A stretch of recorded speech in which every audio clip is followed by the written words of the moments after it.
In the coastal city of Brighton, Jack was known for his kindness and dedication as a firefighter. He deeply loved life and even more, his fiancée Claire. Claire was an art teacher, a sweet and talented woman with an ever-optimistic outlook on the future. Their connection was undeniable, and Jack could hardly wait to propose, a plan he had been carefully crafting for months. He wanted it to be unforgettable.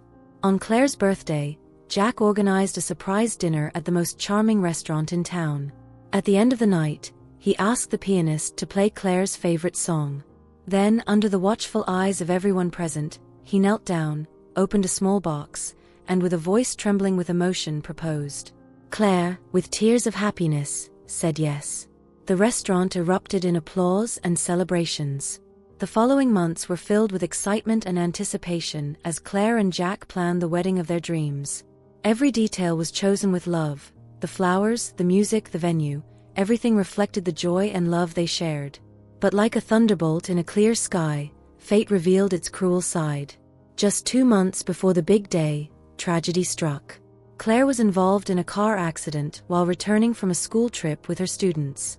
The news hit Jack like a blow that pierced his soul. He fell to his knees upon hearing the doctor's words, unable to process the devastating reality. Claire, the love of his life, was gone in an instant, leaving behind a void no force could fill. Jack wept for countless nights, haunted by the memory of her smile and the bitter absence of a final, "I love you," he never got to say. Meanwhile, as Jack endured the darkest days of his life in London, Claire's younger sister Emily was about to face one of the most challenging moments of her existence. Emily, a promising architect with a hectic schedule, carried a hidden emptiness she rarely acknowledged: the distance from her family, especially Claire. After an unresolved family disagreement, she had distanced herself from her sister and parents, building a wall that seemed insurmountable. When she received the news of Claire's death, her world came crashing down. The phone trembled in her hands as she listened to her father's words, each one cutting like a blade. Guilt and regret consumed her heart. She couldn't stop thinking about the unanswered messages, forgotten birthdays, and missed chances to reconcile. Claire's face flooded her thoughts, a mix of happy memories and the painful reality that she would never see her again.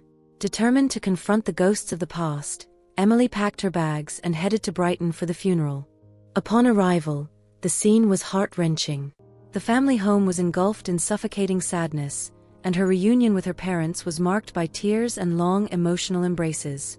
Emily's mother, her eyes red from crying, held her hands tightly, as if trying to convey the weight of all they had lost. Despite the pain, there was a glimmer of hope. Perhaps this tragic moment could be a turning point for reconciliation, something that had seemed impossible for so long. As Emily worked to reconnect with her parents, she felt an urge to understand more about the life Claire had lived in recent years. She asked for the keys to her sister's apartment, a place that might hold the answers she was seeking. However, her arrival at the apartment brought new conflict. Jack, still drowning in overwhelming grief, reacted with distrust upon seeing her there. To him, Emily was almost a stranger, someone who had chosen to distance herself and who now appeared suddenly, wanting access to what he saw as a sanctuary of memories. "You weren't here when she needed you most. And now you want to take what's left of her," Jack said, his voice filled with pain and anger. His words struck Emily's heart like a blow. She, surprised and hurt, replied with firmness, but also with sadness, "I don't want to take anything. I just want to feel her presence again." The tension in the air was almost tangible, and they both fell silent for a moment, each battling their own emotions. In that moment, the apartment, filled with traces of Claire's life, became a stage for conflicting emotions, where grief, guilt, and the need for understanding clashed in a storm neither of them was prepared to face. In the days that followed, Emily stayed in town, trying to reconnect with her parents and indirectly with Claire. She visited places her sister used to frequent, talked to her friends, and spent hours in the apartment, flipping through diaries and looking at Claire's paintings. Slowly, she began to understand aspects of her sister's life she had never known. Jack, on the other hand, continued to visit the apartment as well. He would go to retrieve small belongings of Claire's, something to keep her memory alive. During one of these visits, he found Emily sitting on the floor of the living room, surrounded by photos and letters. The tears in her eyes softened Jack's anger. He realized that Emily was hurting too. They began talking, initially in a hesitant manner. Emily asked Jack to share stories about Claire's recent years, and though reluctant at first, he opened up, recounting tales that made her both laugh and cry. Gradually, the two found solace in each other, exchanging memories and grief. What began as a cautious exchange of stories slowly evolved into something deeper. Jack, who initially saw Emily as a painful reminder of Claire, began to admire her strength and determination. He noticed how, despite her evident pain, she made efforts to reconnect with her family and rediscover her sister's essence through memories. On the other hand, Emily observed in Jack a resilient and generous man, someone whose heart carried more than just sorrow. He was a wounded soul who, despite everything, still found ways to show kindness. Their encounters at Claire's apartment became less tense. One day, while organizing Claire's letters and diaries, Jack laughed out loud upon finding a humorous note Claire had written about a disastrous date from years ago. His laughter, something Emily had never heard before, lit up the room. In that moment, she realized he wasn't just a man trapped in grief, but someone capable of finding joy in life's small moments. Jack also began to notice Emily's vulnerability. During one conversation, she confessed the guilt she felt for having distanced herself from her sister. "I should have called more. I should have shown up, tried to fix things. Maybe if I had, things would have been different," she admitted, her eyes brimming with tears. Jack, with a calm and gentle voice, replied, "Claire knew you loved her, Emily. She never held grudges against anyone. And I'm certain she'd be happy to see you here now." One day, Jack suggested that Emily join a community campaign organized by the fire department. It was something Claire loved to do. Helping people made her feel alive. "Maybe it'll bring you closer to her too," he said with a shy smile. Emily agreed, uncertain but curious about the experience. On the day of the event, as they helped set up booths and distribute food, Emily saw a new side of Jack that captivated her even more. He was attentive to everyone, especially the children. His patience and sense of humor were infectious. At one point, while carrying heavy boxes, Jack joked about his clumsiness, drawing sincere laughter from Emily. It was the first time in months she had laughed like that, and she felt an unexplainable warmth fill her chest. For Jack, seeing Emily engage with the community was both a relief and an inspiration. He noticed her kindness, her natural ability to listen, and her comforting words. During a coffee break, he remarked, "You have the same glow Claire had when helping others. It's like she's here in some way." Emily was left speechless but smiled, feeling at peace for the first time in a long while. Despite their growing connection, fears and doubts loomed over both of them. Emily wrestled with guilt over getting close to Jack, feeling like she might be intruding on a space that belonged to her sister. Jack, on the other hand, worried that opening his heart again might betray Claire's memory. However, each shared smile and heartfelt conversation seemed to chip away at those barriers, building a bridge between two hearts slowly learning to heal. But a friend of Emily's, noticing her closeness to Jack, planted seeds of doubt in her mind. "People might think you're trying to take your sister's place, Emily. It's not going to look good," she warned. Insecure, Emily decided to distance herself from Jack. Jack, confused and deeply hurt by Emily's sudden decision, tried to understand what had gone wrong. He sent messages and even called a few times, but every attempt was met with evasive responses or silence. Visibly uncomfortable, Emily explained her withdrawal by saying she needed to return to London and focus on work. Her cold and distant tone stood in stark contrast to the bond they had built. For Jack, it felt as though the connection that had brought them together had been ripped away without explanation. Jack's grief, already heavy, became even more suffocating.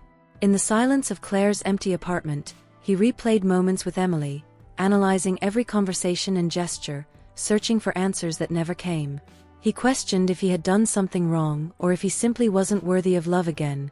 The nights were long and lonely, and the lack of clarity about Emily's reasons left his mind spiraling through painful scenarios. In London, Emily wasn't faring much better. She buried herself in work as a distraction, but Jack's face appeared in her mind at the most unexpected moments, during meetings, while walking through the streets, or while organizing her projects. The guilt weighed heavily on her heart.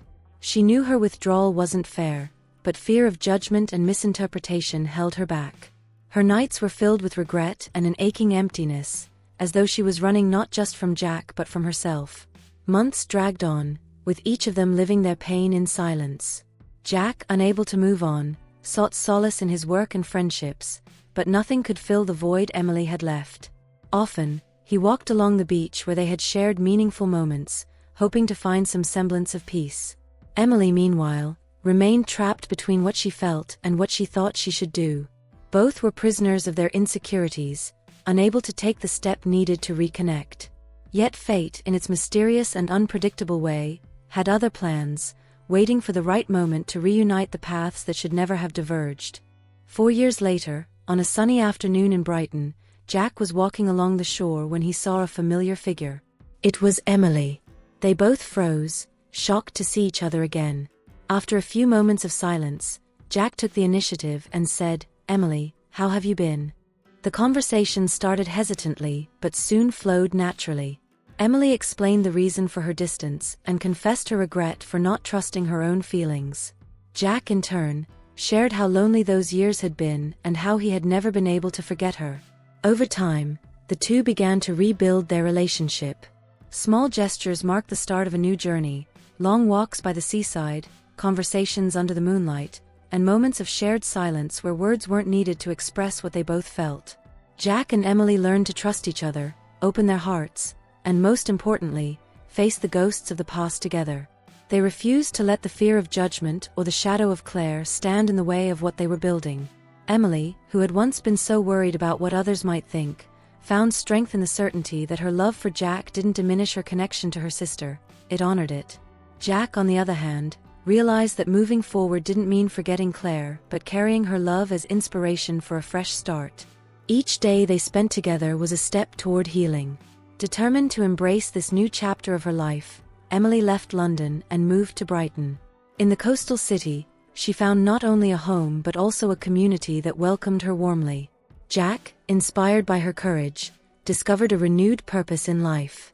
He turned his house into a haven of joy, filled with laughter and the memories he and Emily created together.